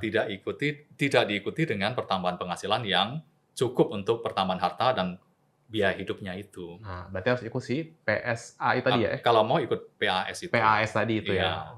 Kalau Oke. tidak, ya Bapak akan kena tarif umum ketika memasukkan ke dalam harta itu berarti Mhm. penghasilan yang, belum dilaporkan akibat dari pertambahan harta Mhm. itu akan kena pajak progresif kan, Mhm. 5, 15, 25, 30, dan 35, Oke gitu loh. oke. Pak, gimana caranya untuk para UKM ini, kalau UKM mah udah nggak perlu ngakal-ngakalin pajak lagi dong ya berarti ya? Ya itu sudah final ya, Udah final dong, ya udah selesai? ya. Oke, berarti kalau Banyak juga yang ngakalin, nggak apalagi nggak Pak? mengakui omsetnya sebesar itu. Oke. Ya, Tapi biasanya trik-trik, apa namanya, perusahaan ya, untuk mengurangi pembayaran pajak mereka secara legal, umumnya tuh apa sih yang harus diperhatiin? hmm. Nggak usah yang advance-advance banget lah, nggak usah yang buka rekening di Monaco atau apa gitu, yang simpel-simpel aja lah. Iya iya iya. Ya pertama tadi kita sudah bicarakan bahwa kalau misalnya, mau menikmati fasilitas 0,5%, kalau Mhm. omsetnya sudah, melebihi 4,8 miliar, di mana dia sudah tidak bisa memanfaatkan tarif final lagi, Mhm. dia harus masuk kepada, tarif umum ya, Mhm. yaitu 11 dan 22% itu Iya. ya, untuk kegiatan usahanya itu. Ya Mhm. mungkin dia bisa split usahanya kepada pihak lain Pihak supaya lain. omsetnya tetap di-maintain di bawah 4,8 miliar Oke. ya. Dan ada beberapa WP Mhm. WP badan ya, badan yang Mhm. UMKM juga. Jadi UMKM itu ada yang WP pribadi, ada yang WP badan, Pak. WP badan itu yang belum bentuk PT, Iya. CV. Itu juga kalau nggak sampai dengan 4,8 miliar dia disebut, dia boleh memanfaatkan 0,5% Mhm ini, mhm begitu mhm. ya. Mereka juga akhirnya gitu, bikin PT baru, Bikin PT CV baru. baru, ya benar seperti itu, sehingga Ada batasannya nggak, Pak? maintain. Nggak ada. Mau bikin berapa banyak Mau asal bikin 100 sanggup PT maintain. boleh? Iya, asal sanggup, kelola saja. Oh gitu. Bentar Pak, kalau kan PT itu kan 5 tahun ya untuk 0,5 ya? 0,5 ya, 3 tahun. 3 tahun ya? 3 tahun Yang saja. 7 tahun tuh apa? Itu WP pribadi. 7 tahun WP pribadi, yang Iya. 5 tahun tuh apa? Nggak ada yang 5 tahun, Nggak yang ada ya? 3 tahun CV? PT. Oh 3 tahun CV PT? 4 tahun. Oh oke, saya salah. Berarti 7, 4, 3 gitu Iya, ya? Nah, iya. berarti kalau udah 3 tahun selesai, bikin Dia PT lagi? Iya, kalau dia memang, masih mau Sanggup ya dia menginikan bikin ya? PT yang baru, yang PT yang ini, ya dia usahanya Eee, di-stop? slow down, di-stop. Oke. Tapi ini tidak berkaitan dengan yang terakhir ya, yang 2025 itu, berarti udah nggak berguna dong, cara ini? Kalau PT? Iya. Kalau PT itu sama dengan WP, WP orang pribadi. Heeh. Dia punya fasilitas cuma 3 tahun, Mhm. itu dari 2018 PT yang NPWP-nya ada sebelum 2018, Mhm. itu udah berakhir, Pak. Udah 18, berakhir? 18, 19, 20 Iya iya udah iya. berakhir. Yang baru bikin nih ceritanya nih? Nah, yang baru bikin dia dapat 3 tahun. Oke, 3 tahun. Jadi Nah, misal ini tahun 2024 nih, iya saya bikin PT baru ceritanya. iya Berarti 24, 25, 26. iya 2026 akhir nih, saya mau mau tetap manfaatin 0,5 nih, Ya Bapak bikin PT baru. bikin PT baru, Ya. terus aja ini tutup. Ya sebentar. Oke. Ya, itu di slow down ataupun sudah tidak dikasih omset lagi, jalan dengan PT yang baru. Ya, atau jalan dengan CV yang baru yang sudah 4 tahun. Nah, terhadap PT yang sudah tidak dioperasikan itu bagaimana? Oke. Tidak segampang itu untuk menutup PT. Ya, menutup PT itu bisa lewat notaris pembubarannya. Tetapi pencabutan NPWP harus ke kantor pajak, harus melalui DJP, pencabutan NPWP. Waktu mau mencabut NPWP itu akan dilakukan pemeriksaan. Nah, pemeriksaan dilakukan untuk mengetahui apakah PT ini masih memiliki hutang pajak atau enggak. Ya. Nah, setelah diperiksa, oh beres ya, laporan pajaknya bagus ya, tidak ada hutang pajak. Nah, nanti akan ditutup, akan dicabut oleh pajak untuk NPWP-nya. Lalu bagaimana orang yang tadi mensiasati seperti itu? Ya PT ini nggak ditutup-tutup. Biarin aja. Dibiarkan saja, artinya tetap dilaporkan nihil. Oh, biarkan dia periksa gitu ya? Bukan dibiarkan periksa, karena tidak ada penghasilan, tidak ada kegiatan usaha, otomatis kan ini dilaporkan ke pajak ya tahunan. Tentu nihil, dia punya SPT begitu. Betul. Nah, ya begitu saja, tidak ada masalah. Oh, enggak, maksudnya kenapa dia memilih untuk ngelaporin nihil ketimbang ya udah tutup aja biar nggak usah lapor-lapor lagi gitu. Kalau dia merasa yakin, dia confident, dia minta mengajukan permohonan pencabutan NPWP karena sudah tidak ada kegiatan usaha. Tapi ini legal nggak sih cara kayak legal, ya. Harus dicabut kan NPWP itu kalau sudah nggak ada kegiatan usaha, ngapain di-maintain biar terus? dia bisa tetap manfaatin si 0,5% UKM itu ya tarifnya. Oh, dia kan sudah tidak dapat lagi karena dia sudah melewati masa 3 tahun tadi kan? PT yang barunya. Oh, PT yang baru kan tidak dicabut kan? Tetap jalan kan? Iya, maksudnya kan bikin PTA. Berarti dia manfaatin nih, tadi kan 2024, 3 tahun sampai 2026. Selesai. 2026 akhir atau 2027 ya? Dia pakai PT yang baru. Bikin PT baru. Iya, PT yang A itu ya dibiarkan saja. Ya, dibiarkan, oke. Tetap lapor pajak, nihil. Tapi yang B ini tetap bisa nikmatin tarif itu bisa, kan ya? Bisa. Itu maksud saya. Kan itu badan yang berbeda. Badan berbeda. Ya, seperti itu. Dia menikmati lagi masa 3 tahun pertamanya. Nah, itu gitu. Teman-teman triknya ya. Itu sangat melelahkan. Karena capek kayak gitu ya. Ya, apa nggak capek. Ada trik lagi nggak Pak selain itu? Ini saya ingin kasih tahu bahwa UMKM itu dapat fasilitas sangat banyak. Ya. Selain bahwa dia mendapatkan tarif pajak yang sangat murah, 0,5%, dia juga mendapatkan batas tidak kena pajak, Pak. Gimana tuh, Pak? Nah, itu untuk 500 pertama, akumulasi dari awal tahun. 500 apa nih? 500 juta. 500 juta? Ya, maaf, 500 juta tadi. Dia nggak perlu store pajaknya atas 500 juta itu. Setelahnya aja? Setelahnya saja. Misalnya dari Januari, penghasilan bruto atau omset bruto sebulan, Januari itu 200 juta. Berarti kan belum sampai 500. Oke. Nah, untuk bulan Januari, dia tidak perlu store PPh 0,5-nya. Kita bicarain store bulanan ya Pak ya. Jadi UMKM mesti store bulanan, jangan salah. Jangan direkap di akhir tahun baru store, itu salah boleh ya. Nggak boleh, itu artinya pajaknya udah terutang dari kapan dia harus bayar, nanti kena denda bunga. Oke. Ya, jadi bulan lalu punya di store paling lambat bulan depannya harus di store. Ya. Nah, kemudian bulan kedua Februari misalnya dia 100 juta, berarti kan akumulasinya 300 dong. Betul. Itu belum perlu bayar 0,5% atas gitu. 300 itu. Nah, bulan Maret misalnya dia omsetnya 300 nih. Berarti kan akumulasinya sudah 600. Yes. Nah, di bulan Maret ini yang 200 tidak perlu store pajak, karena kan tadi Januari 200, Januari 200, Februari 100, yang ini 200, jadi 500 tidak perlu store pajak. Jadi di dalam bulan Maret itu dibagi 2.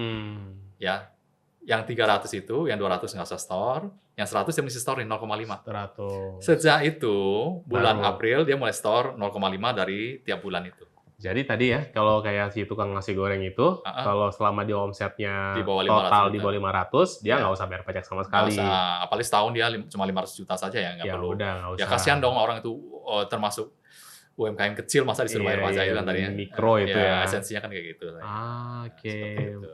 Ya makasih ya kalau gitu pemerintah.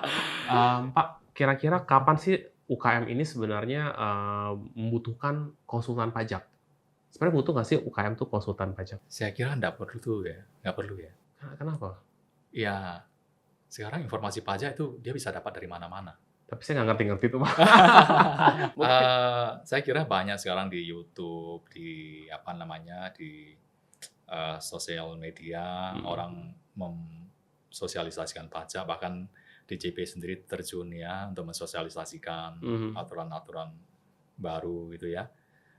Mungkin yang dimaksud adalah orang tidak confident, tidak merasa percaya diri karena yang dia terima itu sepotong-sepotong. Benar. Dari medsos, dari influencer. Nah, akhirnya terpikir apakah saya membutuhkan seorang konsultan pajak atau tidak. Iya. Ya, dengan berjamurnya konsultan pajak sekarang ya tidak ada salahnya UMKM itu dibimbing oleh konsultan pajaknya menurut saya. Jadi biar jalannya juga benar gitu kan? Ya, biar dia merasa ada suatu kepastian, dia merasa dia bisa yakin bahwa track yang dia lalui itu udah benar begitu.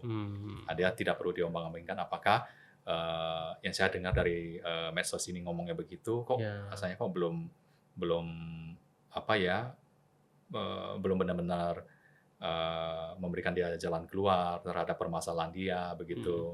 Terus nanti dia dengar sepotong lagi, ini kok rasanya kok nyambungnya gimana ya dengan yang tadi dia dengar ya. Nah, akhirnya kan sepotong-sepotong dia terima. Nah, dia perlu mungkin dapat edukasi dari konsultan. Kalau enggak dia bisa datangi KPP. Ketemu siapa tuh? Kan di sana ada help desk. Nah, ada bagian help desk itu kita bisa berkonsultasi. Ya, kita bisa menanyakan segala hal tentang kebutuhan perpajakan kita di help desk itu. Cuma mungkin ada yang berpikir, nanti saya ketahuan nih konsultasi gitu nanti malah ketahuan boroknya misalnya kayak gitu kan. Ya, tapi saya rasa sih enggak lah. Pengalaman saya nih ya, saya pernah ke kantor pajak. Itu pertama kali saya ke kantor pajak yang waktu itu saya bilang sama Bapak. Itu helpdesk-nya tahu saya siapa, Pak. Kok bisa? Saya bingung gitu kan. Ini kenapa kok bisa tahu? Itu tahun 2005 tahun yang lalu kalau nggak salah. Oh, tahu dalam arti apa misalnya? Tahu. Oh, ini Pak Ahmad yang di sini usahanya ini ya? Kok tahu? Itu 5 tahun yang lalu, Pak. Mungkin sosial media juga saya nggak gencar-gencar banget gitu kan ya. Dia bisa tahu dan saya siapa? Bapak sudah berkiprah di medsos waktu itu. Saya juga. Siapa sih gitu kan? 5 tahun lalu tuh cuma main Facebook aja, update status kan. Itu dia tahu, Pak. Itu kayak wow, ini helpdesk-nya aja tahu gitu kan. Dan itu pertama kali saya nginjak kaki di kantor pajak. Gitu. Itu bisa tahu gitu kan. Berarti helpdesk-nya perempuan ya? Nggak inget ya, saya kayaknya cowok deh kayaknya deh. Cowok ya? Kayaknya cowok deh. Juga, kan soalnya Bapak ganteng, jadi mudah diingat gitu. 5 tahun yang lalu, Pak, itu Pak. Saya kaget gitu kan. Bentar deh, emang harta saya seberapa sampai harus diinget banget sama orang pajak gitu kan, di helpdesk gitu kan. Ya gitu sih. Rasa itu nggak umum ya, nggak sampai segitu-gitunya sih. Tapi itu pengalaman saya ya. Saya kayak kaget aja sih waktu itu kan. Pak, kok bisa tahu gitu? Emang saya siapa gitu? Dia kan hanya bisa membaca data yang dia miliki Pak di komputernya, database-nya dia misalnya. Dia baca ya? Ya, identitas. Ya kan itu terbatas Pak. Yang ada di database-nya mereka itu kan sebatas yang kita isi. Di dalam itu misalnya identitas kita, usaha kita, ataupun laporan pajak kita. Nah, baru sekarang inilah mereka link ke banyak instansi. Ya kalau Bapak misalnya ada bersinggungan dengan suatu instansi ataupun badan usaha yang membutuhkan NPWP atau KTP, ya transaksi itu mungkin saja akan terjaring di sistem mereka. Pak, dari tadi kan kayaknya banyak peraturan ini itu segala macam gitu kan ya. Kalau misalkan teman-teman nih mau mau konsultasi sama Bapak nih langsung gitu ya, atau misalkan yaudah Pak tolong urusin deh laporan pajak saya biar rapi segala macam. Ini bisa ngubungin kemana nih kalau mau hubungin Bapak? Oh ya bisa. Nanti kan mungkin nomornya nanti Nanti nomornya kita taruh di deskripsi ya gitu ya. Nomor WA-nya. Nama ininya apa Pak? Nama konsultannya? Julian Consulting Center. Julian Consulting Center Iya, gitu ya. betul. Oke, oke. Jadi teman-teman UKM yang butuh apa ya, pencerahan mau konsultasi Iya, ataupun mau pakai jasanya Pak Julian, bisa nanti cek di deskripsi ya iya, gitu. Karena betul. saya sendiri sangat apa ya, eee, terbantu gitulah sama sama Terima apa, kasih. sama Bapak, makasih juga gitu. Bapak ini bener-bener bantuin saya sampai banyak banget loh ya. Ini buat teman-teman Oh, yang nggak tahu, ini kemasan Kairo Food ini ada bahasa Mandarin. Ini juga saya minta tolong sama Pak Julian untuk translasinya waktu itu. Thank you iya, loh Pak iya, ya. sama-sama, Mas, ya. Pak, terakhir ada pesan nggak untuk para UKM nih terkait pajak nih? Iya, Ada pesan nggak? Boleh ke sini silakan Pak. pesan saya sih untuk para UKM ya, tidak perlu terlalu khawatir masalah, perpajakan ini ya, sepanjang kita, jalani dengan baik, ya, tidak ada yang kita sembunyikan, ya tentu semua akan baik-baik saja. Apalagi sebagai UMKM itu dapat banyak fasilitas dari pemerintah, seperti tarif yang lebih murah, kemudian, ada batas yang tidak kena pajak yang diberikan, yaitu 500 juta akumulasi omset pertama, itu tidak dikenakan pajak, seperti itu. Ya, jadi, sebenarnya, urusan pajak ini tidak ada yang perlu dikhawatirkan. Banyakan dari kita, kalang kabut karena kita itu tidak terbiasa dengan administrasi, Pak. Mhm, Kita itu bukan administrator yang baik sebenarnya. Ya, ketika kita sudah dagang, sibuk sana sini, kita melupakan, back office-nya. setuju, setuju. Baru nanti kita kalang kabut. Karena,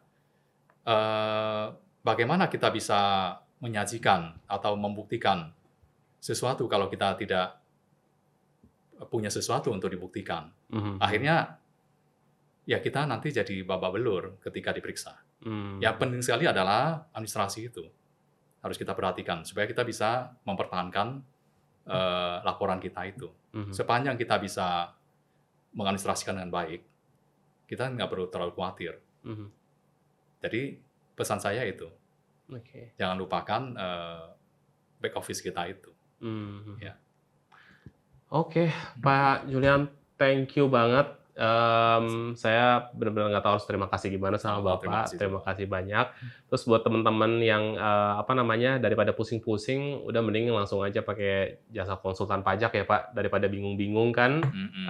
langsung aja. Sama saya ngeliatnya kayak hukum ya. Kalau hukum tuh kan banyak banget kan pasal-pasal ini gitu kan, nggak mungkin kita mengerti itu semua. Jadi serahkan saja kepada ahlinya. Mhm. Kalau Bisa poin ke saya ya. konsultan pajak, bisa ke kantor pajak. Kantor pajak. Ya, karena ada help desk yang bisa membantu. Oke, itu versi ininya ya, versi ekonomisnya. Iya. Pak Jolan, thank you banget sekali Terima kasih, lagi. Pak, ya. Sukses buat Terima Bapak. kasih. Sampai ketemu mudah-mudahan di episode selanjutnya. Terima Thank kasih, you. mari. Makasih.